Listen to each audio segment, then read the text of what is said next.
The Season 5 Warzone update shook up the close range meta, but not in the way that everyone is telling you. Don't believe the quick turnaround TikToks and YouTube videos trying to farm impressions. These have been tested, vetted both statistically and in-game to be the best close range loadouts. Now, just to get it out of the way, okay, let's talk about some of these weapons that people are starting to gas up. This is combination TTK with 300 HP over on the well-known True Game Data website. So we have the static, which we're going to talk about, which is a new SMG, the Superi.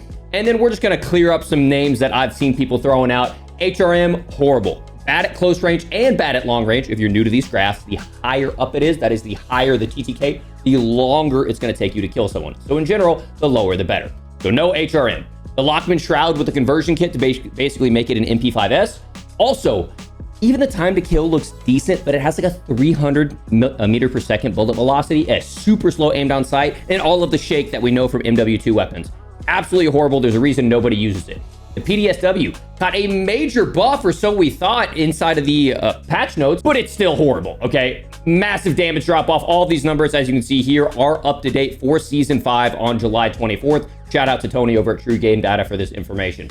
The Vel, or the MP7, massive damage drop off, not worth it. The Ram 9, it's pretty decent, honestly, but it's not any better than the static or the Superi, and the movement speed are better on these two, so there's no point on running the Ram 9. The Mini Bach, don't even get me started. They put a wall of buffs to the Mini Bach, but it's still horrible. So yeah, don't even rock the Mini Bach. And then the FJX Oris has a great up-close time to kill. Actually kills faster than the Superi, but we know after that damage drop-off, which is only 8 meters, that could be the other side of a room inside of Warzone. It has a horrible drop-off, and it also has a lot of recoil control. In my opinion, there's no reason to run the FJX Oris, and in fact, it even caught a nerf in the most recent update. It's just not the gun it needs to be. We're going to talk about the static, the Superi, as well as some other guns you don't know about that you should be using for the actual true close range meta. But first, I want to thank a sponsor of today's video, and that is ASUS with their new ROG Zephyrus G16. We've already shown off the impressive performance. This has inside of it an RTX 4090, an Intel Core Ultra 9, all inside of this ultra thin aluminum chassis. But the display is what really matters, because if you can't see what that processing power is giving you, none of that matters. But fortunately, this has an ROG Nebula Display, which is basically ROG's seal of approval that this will have an outstanding experience for all things gaming, creating, and more. This laptop goes above and beyond their Nebula Display high standards with an OLED 2.5K resolution, 240 hertz, 0.2 millisecond HDR, G-Sync, and more. If you guys are interested in checking out the Zephyrus G16 or the ROG Nebula Display lineup of laptops, make sure to check out the link down in the pinned comment and the description, and a huge shout out to ASUS for sponsoring today's video. Without further ado, let's get into close range loadout number 1. It's the new static HV. It's the new SMG that came to the game, and as we mentioned, it kills about 50 milliseconds faster up close than the Superi 46. About the same off to the mid-range and about the same at the long range. But the nice thing about this weapon is it comes with a default 50-round mag, so I don't have to waste an attachment on that 50-round mag. And I've been using this, I've been grooving with it, and this is absolutely my go-to SMG inside the game right now. It's very minimal recoil. Since we have that extra attachment, we can throw on a really clean sight, and you absolutely zap people. And the nice thing is, listen to that fire rate.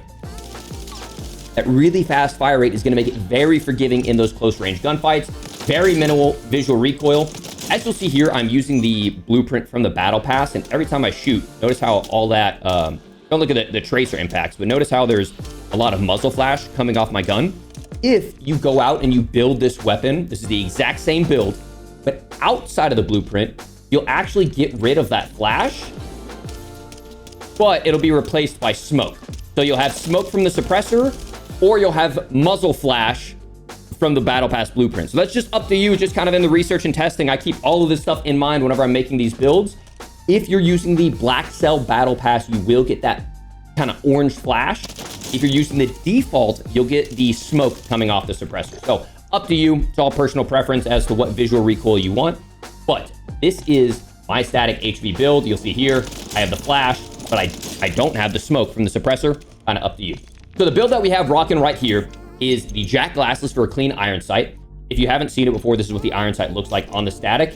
It's not horrible, but I definitely would prefer to run an optic with it. Run an optic of your choice. Most people prefer either the Jack Glassless or the Night Arc. I rock the Jack Glassless. I then had the Spry light stock, because what we're doing here is we're trying to use these attachments to get up to the Superi 46's movement speed. The Superi can get up to 8.2 meters per second, and this gets pretty dang close, up to 7.7 meters per second in the tac sprint. 185 millisecond for ADS, 85 millisecond for the sprint to fire. It's very line on line with the Superi. We then have the light barrel, which also helps out our tactical sprint movement speed. But since we're doing a lot of movement stuff, we need to clamp down on that recoil and the new Quartermaster suppressor, which we talked about in my previous long range video. If you're not familiar with the Quartermaster suppressor, you can learn how to unlock that in my long range video. That'll be linked at the end of today's video.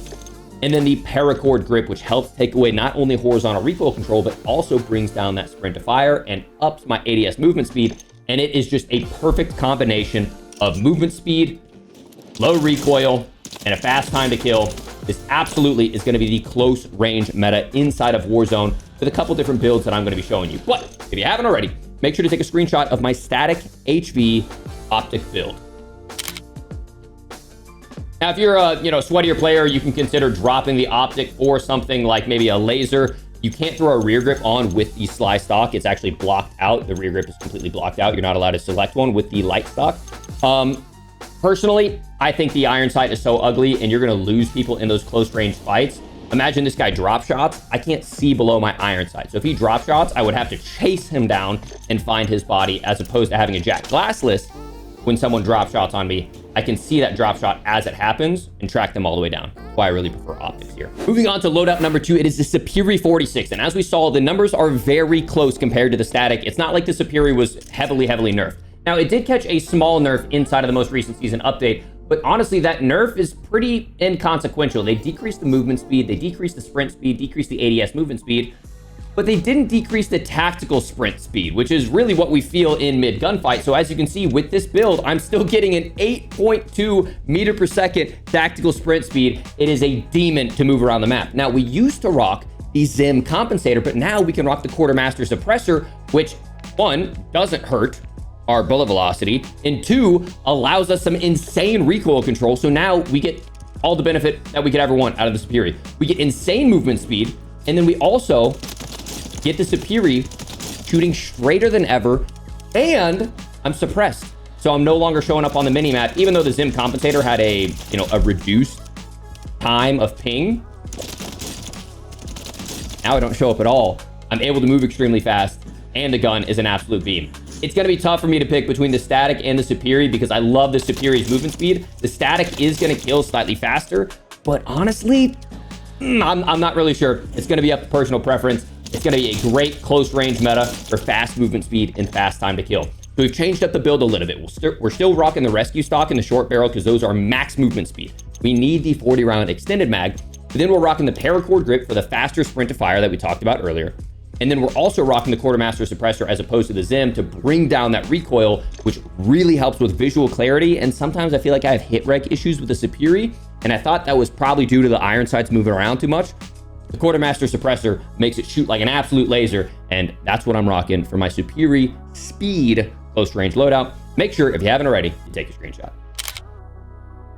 If you guys are taking screenshots, make sure you're subscribed and have notifications on because I have a video coming out talking about some hidden stealth changes that were added in this update that weren't mentioned in the patch notes, go figure, that you're going to want to know about before your opponents. Moving on to build number 3. Okay, we are going back to the tac stance build, but it's better than ever. For all my mouse and key players or even my controller players who really struggle to see, whether it's to see the iron sight or they struggle with visual recoil, what you can do is throw the gun into tac stance, and it's still an absolute laser beam, but it's the easiest thing to track ever. First off, when you're in tactical stance, you have faster strafe speed, you have a faster ADS speed than traditional iron sight, and you have reduced recoil. You need to run tac stance builds if you haven't tried it before. And for me, if I'm on mouse and key, I almost exclusively run tac stance builds because even those targets all the way at the end are getting laced because of this build. Now, it is not all about building out for max tactical stance spread, which you can see down there, because it's actually really important to focus on your recoil control as well. Because if your recoil is going all over the place, your tactical stance spread is going all over the place too. And so I've changed up this build to include the Quartermaster, and now it is a hyper laser, as you've seen right there. We have Quartermaster, the Bruin Bastion, which really helps clamp down on both the hip fire and the tac stance spread. 40 round mag, bore short barrel, and the Corvus PEQ Beam 5.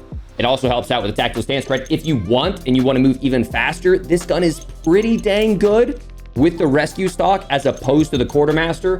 But me personally, if you're rocking a tac stance build, it's because you want the low visual recoil and you want the clarity. You're gonna have a little bit more shake with that rescue stock, and I think it's worth the trade out for the movement speed or the absolute laser beam capabilities of the quartermaster. So for me, my new tac stance build is this right here. Make sure you take your shot. Moving on to build number 4, it's actually a tac stance build for the new static HV, and it actually has even better tac stance spread than the Superi build. But once again, even though I could add on attachments like a laser or an optic that would help clamp down on that tactical stance spread, right? Or even something like the well-known breacher device, which helps bring it down all the way to 0.8. It's not all about tac stance spread. Recoil control matters with tac stance builds. And as you'll see here, it's doing just fine. Once again, mouse and key players rejoice. You need to be using tac stance to get away from the visual shake that you get from iron sight in these guns. This works. It is a meta. I have lasered sweaty players. I have won. I've dropped 30, 40 bombs using tac stance builds. I mean, look at that. Like, I'm hardly having to move my fingers over here on the hand cam.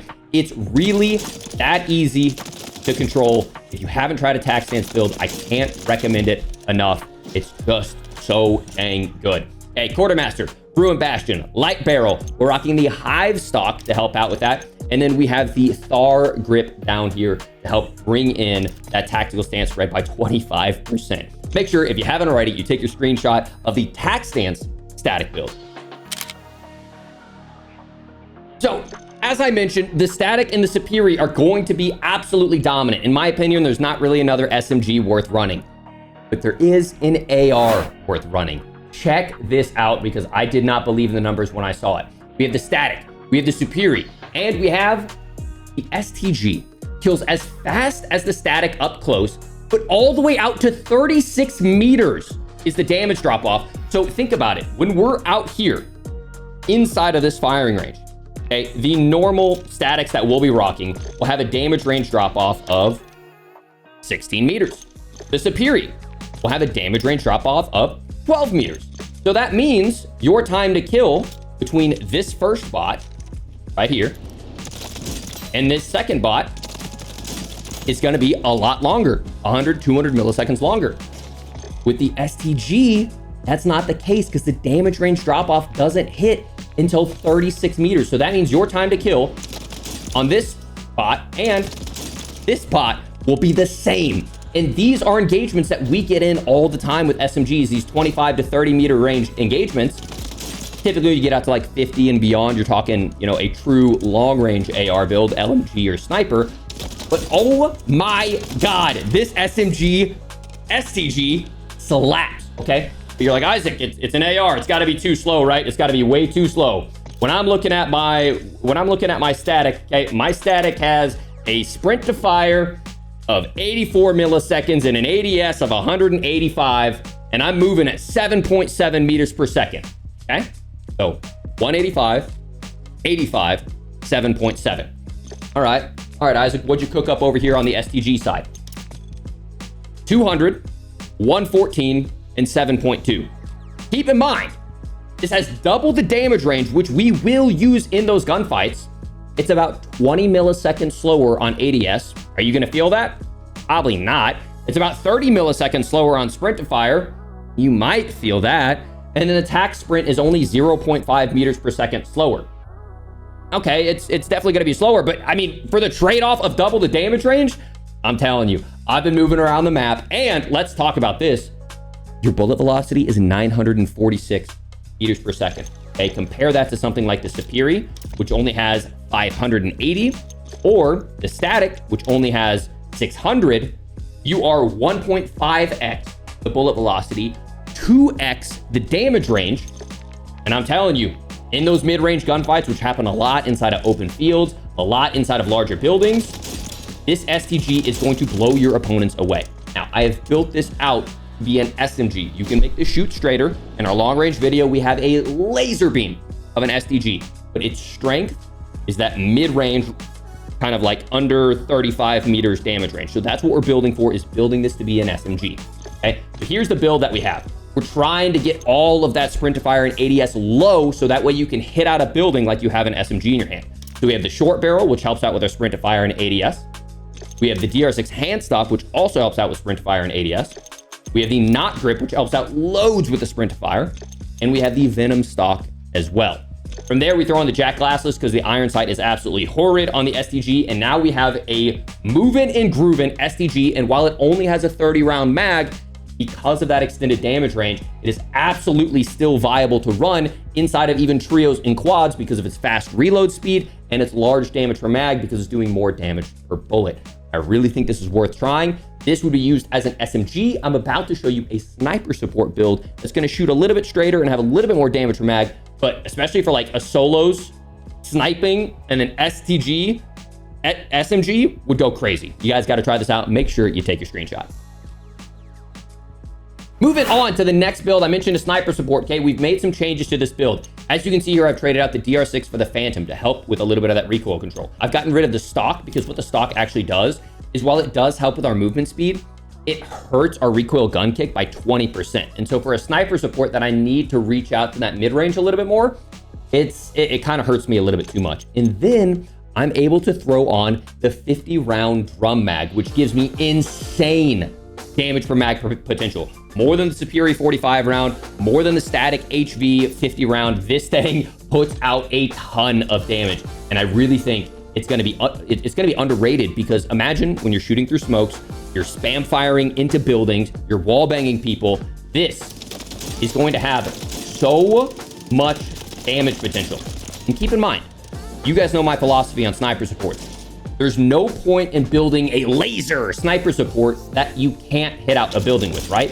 It's a sniper support, so you still need something to be clearing out buildings with your teammates. Don't be the guy that has a long-range sniper and a mid-range AR, but you're worthless in close-range gunfights. I have not built this gun out to be a laser at... I mean, you can still shoot people pretty easily at those long ranges, but at the end of the day, you're probably going to be sniping at that distance, right? A sniper support is meant to handle, maybe you tag someone, you need to get a couple shots on him to get the down.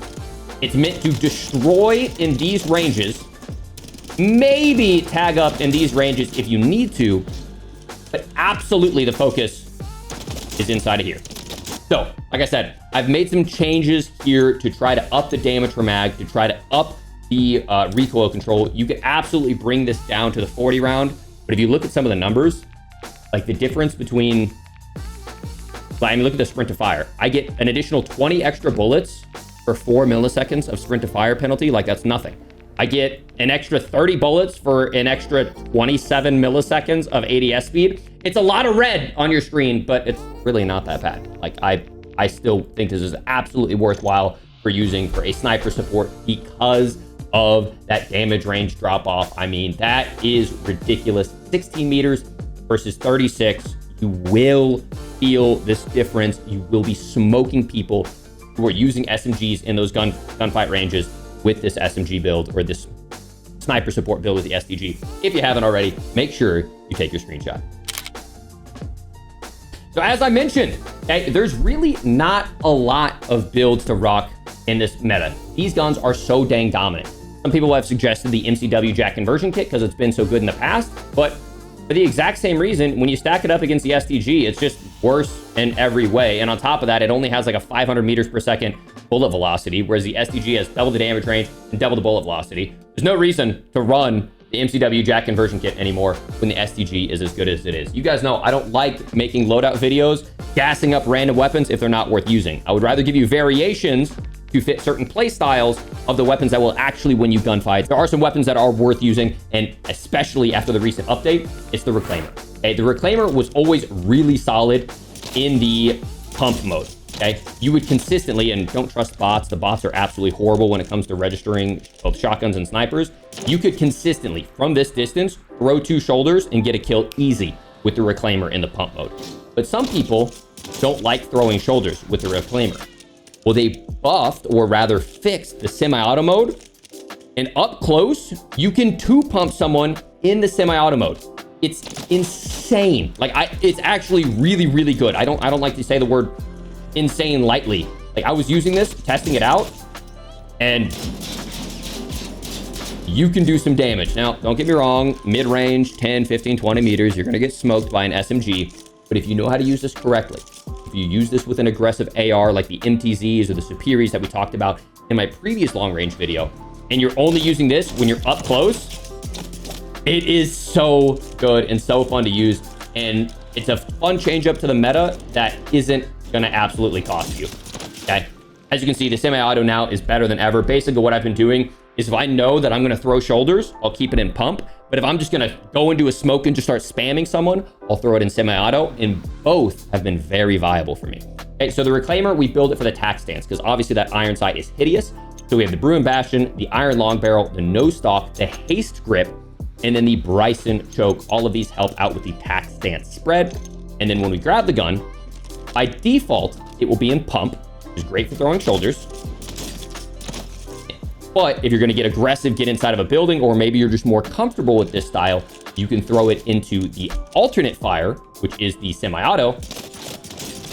And I'm telling you, these bots don't accurately reflect it. I was kind of shocked. I don't want to say it's gonna be a problem, but it's really, really good, okay? And I think you should try it out, give it a try for yourself if you haven't already. The Reclaimer, they did in the patch notes mention that they changed the damage values and the hit registration issues for the Reclaimer, so it's now more effective than ever and more consistent than ever. Make sure you take a screenshot. Moving on to the second to last build of the day, it is the Lockwood Mk2s. We've talked about this in the past. It's a little bit more of a high skill gun, but very much like the Reclaimer in the pump fire mode, it doesn't matter how quickly an SMG can kill you if you are a skilled player and you're able to either throw shoulders or snake, which has been just some dirty clips of just throwing in some snakes.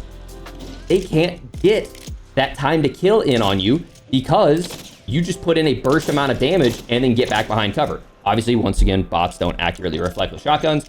These things are insane. You can even up close barrel stuff someone in instant, like 0 millisecond time to kill someone as if you headshot them with a sniper. These are so fun to use. Definitely a little bit more high skill, but worth checking out if you're looking for a fun change up to the meta. We have the hook lasers to help bring down that hipfire min. We have the crown breaker to also help bring down that hipfire min. And then we have the Jack Warden conversion kit.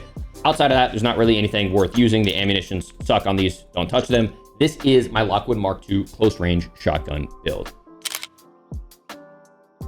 And before we go on to the final build of the day, if you guys have learned anything new, whether it's the benefits of tack stance, like the reduced recoil, the faster movement speed, and the faster ADS, or maybe it's the new meta builds for the Superi or the new meta SMG, the static HV, do me a favor, help get this video into the algorithm, drop a like on this video, and also comment down below what types of videos do you want from me. The type of Warzone Academy style videos to help you get better, something else entertaining you're interested in. We got a lot of content coming with both Black Ops 6 and Call of Duty next, so expect a lot of commentary on that. But as always, I'm eager to provide the best content for Warzone for you all. Let's get into the final build. This one's toxic as all heck. It's got a little bit more of a niche use, but once again, just like the shotguns in the right hands, you will see, okay, static looking good, Superi looking good, STG, wow. Oh my God. Now, it is hip fire, okay? So it is gonna be a little bit more reliant on you barrel stuffing and hitting your shots with 480 millisecond time to kill. Even when I've been lasering and hitting all of my shots, if I run into someone using this, it's just straight up not a good time, okay? As you can see here, very controllable recoil, insane movement speed, and absolutely at this 10-meter range, that's probably about the max that I would want to use this. This is one of those where you throw a smoke, you get into the mix, and you barrel stuff someone and you just delete them, okay? Is it going to be meta for tournaments? Absolutely not. But if you run it with something aggressive, like maybe an aggressive Superi, an aggressive STG, quick scoping with a car, whatever you want, if you get in someone's face with this weapon, they're not going to have a good time, okay? So we have the breacher device, which helps bring down our hip fire min. We have the sidearm, which helps bring down our hip fire min. We have the light barrel, which helps to bring out our damage range and bullet velocity. We have the akimbo, which is the necessity to bring up that obviously amount of damage we're putting out, and then the 32 round mag. It's a little bit of a toxic loadout, but it's a lot of fun. Just like those shotgun builds in the right hands, it can dominate even the meta Superi and the static and that STG with the insane damage range. So give it a try if you haven't already. Take your screenshot if you haven't already. A huge shout out again to Asus for sponsoring today's video and checking out the brand new ROG Zephyrus G16. I've used it, I own it. It is an unbelievable piece of technology, having all of that power crammed into one tiny ultra thin machine. Huge shout out to them for sponsoring not only today's video, but the channel over the past couple of years. I'm thrilled to be associated with them. I'm thrilled to be sharing this video with you guys. If you haven't checked out the long range video, there's a lot of important information in there about the new attachments as well. Make sure you don't miss out on that, because there are some sleeper long range loadouts that people don't know about. Better than the STG, better than the Holger 2.6. Don't miss out. Hope you guys enjoyed today's video. If you did, drop a like on your way out, and I'll see you all on the next one. Peace.